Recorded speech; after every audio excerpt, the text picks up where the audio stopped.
Ah, les beaux jours s'en viennent. Oui, nous sommes en février et malgré tout, on se prépare pour l'été. Qui dit été dit, entre autres, à Gaspé. On est vraiment, mais extrêmement chanceux pour la simple et bonne raison que nous avons une baie absolument merveilleuse, une des plus belles au monde, dit-on. Et pour en profiter, quoi de mieux que de faire de la voile? Là, on s'entend que c'est pas tout le monde qui a les moyens d'avoir un voilier, mais il existe une alternative, en l'occurrence, Voile communautaire de Gaspé. Fait que pour nous en parler aujourd'hui, on est content de recevoir Laurent Fréniaud, qui est le président donc, de Voile communautaire Gaspé. Bonjour Laurent. Bonjour Igor. Super content de te recevoir parce que je vais l'avouer, j'ai un faible pour la voile. J'ai évolué dans cet univers-là et je vois qu'effectivement, on va se le dire à Gaspé, c'est les cours de voile, bon, école de voile de Cormoran qui existe pour les dériveurs. Ça, c'est surtout les jeunes qui la fréquentent. Et vous proposez, avec Voile communautaire Gaspé, de permettre au plus grand nombre de découvrir les plaisirs de la voile. Fait que ma première question, bien entendu, c'est, grosso modo, Voile communautaire Gaspé, qu'est-ce que c'est? Alors, on a créé ça en janvier 2024. C'est une OBNL, donc c'est un organisme à but non lucratif, qui a différentes missions, mais on va dire que le cœur, là, ce qui a parti le projet, c'est vraiment la démocratisation de la voile. Donc, c'est que nous, on appelle les sorties communautaires de voile. Et ça, c'est de permettre, en gros, à n'importe qui, avec ou sans expérience de voile, qui voudrait même acquérir une première expérience en voilier, de participer à une sortie. Donc là, comme tu as parlé de l'école du voile du Cormoran là, et des dériveurs, nous, c'est ça, on est sur des voiliers, ce qu'on appelle des quillards, donc des voiliers plus grands avec une cabine, une quille en dessous du bateau. Donc ce qu'on traditionnellement dans le langage courant on appelle un voilier. Les gens appellent ça un voilier. Et donc on permet aux gens de venir faire des sorties et on essaie de rendre ça vraiment accessible. C'est-à-dire que on demande aux gens, alors pour la première fois, d'être membre de notre BNL. Donc, il y a une cotisation annuelle à payer qui est juste de $10. $10 seulement? Ouais, c'est $10 seulement, taxe incluse. Et les sorties communautaires, après, donc on paye à chaque sortie, c'est juste $60, taxe incluse par personne. Puis là, on parle d'une sortie qui ressemble quoi? Une journée à peu près? Une journée. D'accord. On se donne rendez-vous le matin vers 9h. Alors, il y a tout le temps de préparation du bateau, tout le temps de se préparer l'équipage, d'appareiller tout ça. Mais en gros, on se donne rendez-vous à la marina à 9h et puis on finit la journée vers 5-6 heures. Et là, vous pouvez prendre combien de personnes à bord? Alors, il y a un nombre limité quand même de personnes à bord parce que ça dépend de la taille du bateau. Il y a des enjeux de taille, de sécurité, etc. Donc, pour chaque sortie, il y a un chef de bord qui est certifié par notre organisme parce que, bien sûr, avant de confier un équipage et un bateau à quelqu'un, on s'assure qu'il est compétent et sécuritaire. Et ensuite, il y a 4 places d'équipiers. Donc, un chef de bord, 4 places d'équipiers. Et c'est ces 4 places-là qui sont ouvertes au monde. D'accord. Et ça, c'est donc, il faut être membre au départ. Ensuite, c'est quoi? Qu'est-ce qu'on y apprend exactement? Parce que là, tu me dis justement, là, c'est qu'on soit connaisseur ou non, on peut aller faire un tour. Ouais. Est-ce qu'on apprend des choses? Est-ce que c'est comme un stage, un cours? Alors, c'est pas un cours. En fait, c'est vraiment un partage. Le but, c'est de partager la voile. Donc, c'est-à-dire que celui qui est chef de bord et qui est responsable de la sortie, là, de l'équipage et du bateau, il a des compétences, forcément. Pour qu'on lui confie le bateau à un équipage, il a forcément les compétences nécessaires pour ça.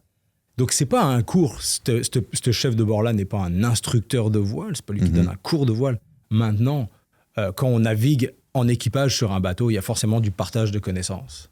Parce que le chef de bord va dire, même à des gens qui ne sont jamais montés, bon, bah toi, tu vas tenir tel poste, tu vas tenir tel rôle, tu vas pouvoir... Et il va lui expliquer exactement quoi faire. Puis on tourne aussi. On essaie que tout le monde prenne un peu la barre, on essaie que, voilà, tout le monde ait du plaisir vraiment à découvrir. Et puis bon, on n'a pas vraiment des fois, les gens me posent la question, est-ce qu'on a une destination ? Non, on évolue, on reste dans la baie de Gaspé.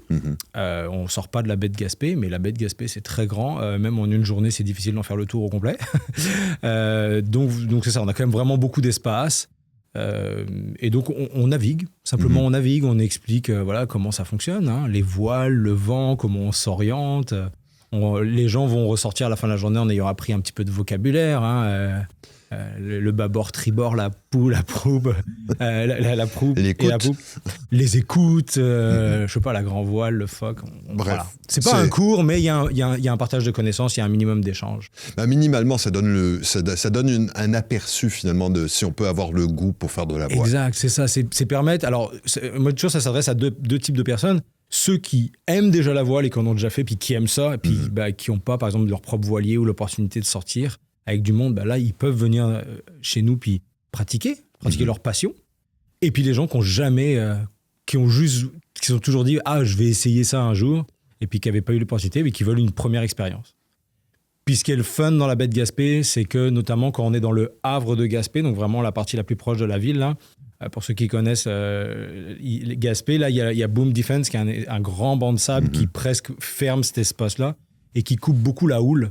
Donc aussi, il y a très peu de houle, le bateau fait très peu ça, donc c'est pas comme naviguer un lac, on est quand même en mer, mais c'est quand même très soft, c'est vraiment pas de la pleine mer du tout. Donc pour les gens qui auraient peur d'avoir le mal de mer, je sais même pas si on a déjà eu quelqu'un qui a eu le mal de mer lors de nos sorties. Donc voilà. Ça, le grand classique, c'est toujours la crainte d'avoir le mal de mer. Et puis, on va se le dire.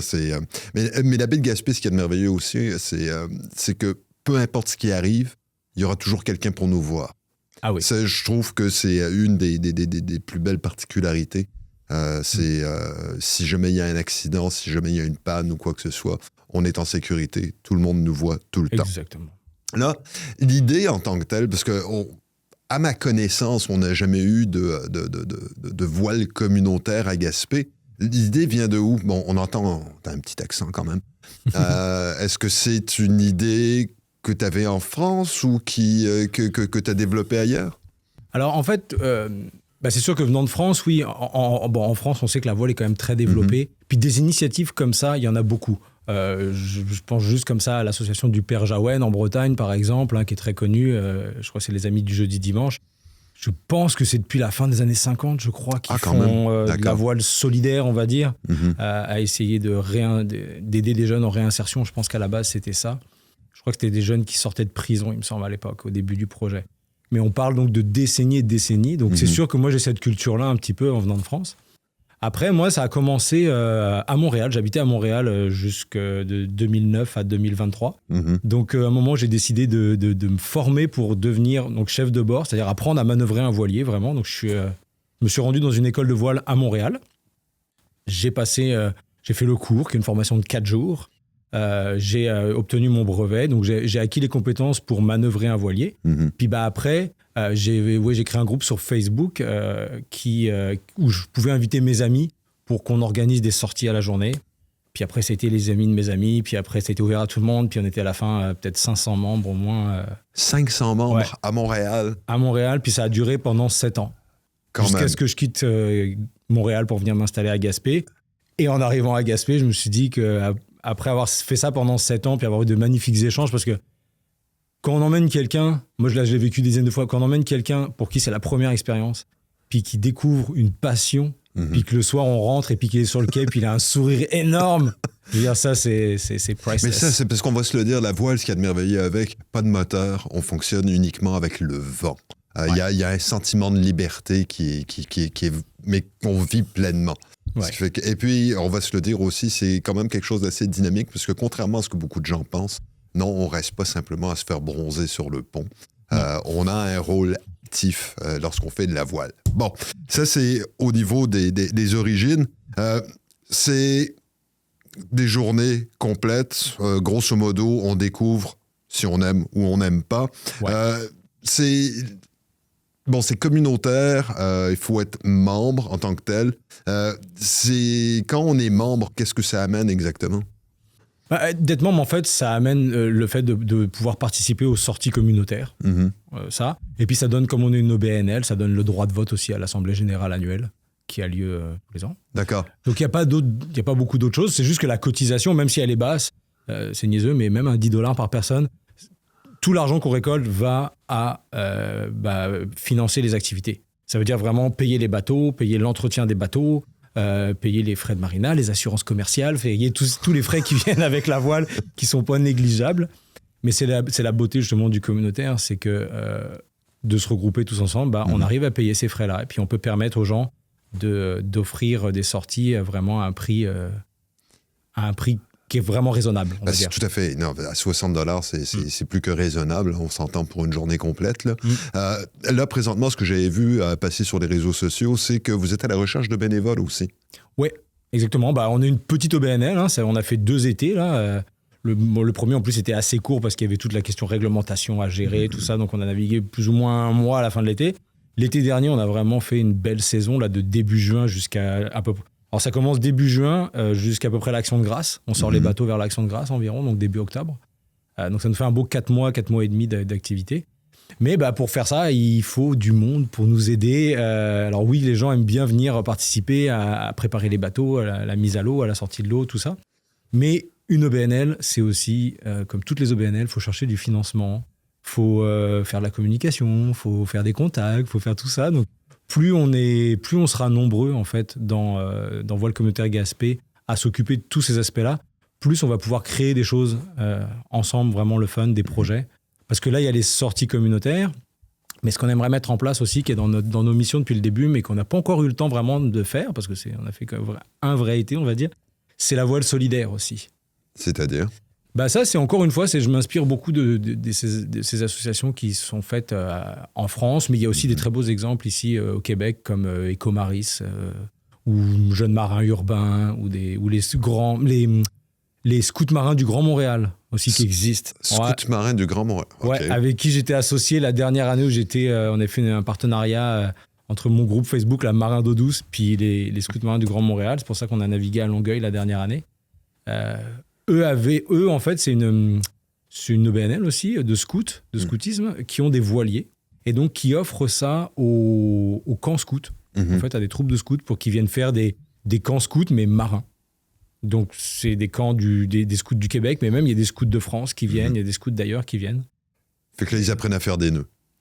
Ouais, mais ils partent. Non, ils font des très belles expéditions. Je sais que des fois, ils vont faire, par exemple, il y a un groupe qui va faire Montréal-Québec. Ah, quand même. Ouais, et puis il y a un autre groupe qui va faire le retour dans l'autre sens. Donc, d'accord. Et là, présentement, Voile Communautaire Gaspé, vous avez quoi ? Vous avez un voilier ? Vous en avez... Alors, on a 2 voiliers. 2 voiliers ? Ouais, on a eu vraiment la chance, on a été bénis là, par des gens de la communauté d'ici, de Gaspé, qui ont été extrêmement généreux avec nous, parce que quand on a créé l'association, l'OBNL, on n'avait pas de voilier.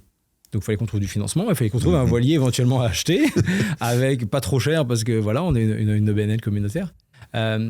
Mais on a posté un message, en fait, parmi les membres de la Marina. Et puis, il y a un couple d'anglophones d'aînés, Tracy et Robert Wolf, qui nous ont répondu, on dit, écoute, nous, on a un voilier depuis 30 ans ici, on en a fait beaucoup dans notre vie. Maintenant, on commence à venir 3G pour en faire. On aimerait beaucoup que ça aille à vous, à votre projet. Donc, ils nous ont vraiment donné gratuitement leur voilier. C'est vraiment gentil, ça. C'est très gentil. C'est extrêmement généreux de leur part. Donc, on les remercie à chaque fois qu'on a l'opportunité. Donc, on a eu ça la première année. C'est comme ça que le projet est parti avec leur beau bateau, qui est un bateau en plus en bois et fibre de verre. Un bateau qui avait été construit par le père de Tracy qui a une histoire, donc. Qui a une histoire, qui a été construit en Nouvelle-Écosse, je crois, et de ses mains, qu'il l'a fait lui-même, qui était un ingénieur, donc homemade selon des plans. Et donc voilà, donc on a eu ce premier bateau qui nous a fait le premier été, et puis qui a fait le deuxième aussi l'été dernier, 25. Mais on a eu aussi un autre donateur très généreux, Gaston Morin, qui est impliqué dans la communauté depuis très longtemps, qui avait un voilier, pareil. Et la même chose, il a dit, moi, je commençais de 3G pour en faire, mais j'aime votre projet, j'aime les valeurs que ça défend, donc je vous donne le voilier. Ah, c'est génial. Ça. Donc, on est rendu avec 2 voiliers. Bon. Et puis, au niveau du... est-ce que vous avez d'autres activités? Est-ce que vous prévoyez d'autres activités? Je sais pas, moi, ça peut être un barbecue, comme ça peut être, je sais pas, moi, des marches en forêt, là. Marche en forêt, non, parce que c'est moins le domaine, mais je te dirais que des apéros, on fait souvent des rencontres à la marina, parce que moi, le but, c'est, oui, la voile, mais c'est aussi créer une communauté. Puis c'est d'avoir du fun, d'avoir créé du lien social, en fait. Donc c'est ça, là, ça tourne beaucoup autour du bateau, mais pareil, juste avant la mise à l'eau, en début de saison, il y a toute la préparation du bateau. Là, on va avoir à rénover un peu les coques, va falloir gratter les coques, remettre les produits qui vont bien, tout ça, donc... On peut mettre la main à la pâte. D'accord. Donc, on va se le dire, à ce stade-ci, vous êtes en recherche de bénévoles pour préparer l'été qui vient, puis il va y avoir essentiellement, vous cherchez des bénévoles pour donner un coup de main pour les différentes tâches. On disait communication, recherche de financement, Ouais. Alouette et compagnie, mais également pour travailler sur le bateau. Ouais, c'est exactement ça. OK. Mais s'il y a des bénévoles qui veulent nous rejoindre dès maintenant, parce que tout ce qui est justement communication, recherche de financement, tout ça, toute la préparation en amont, ça se fait maintenant. Là. On est dedans. Là. Donc plus on sera de monde à le faire, plus on va être organisé, et puis mieux ça va aller pour la saison après. Puis ça fait plus de monde pour l'apéro. Exact. Voilà. OK. Pour vous joindre, comment est-ce qu'on fait?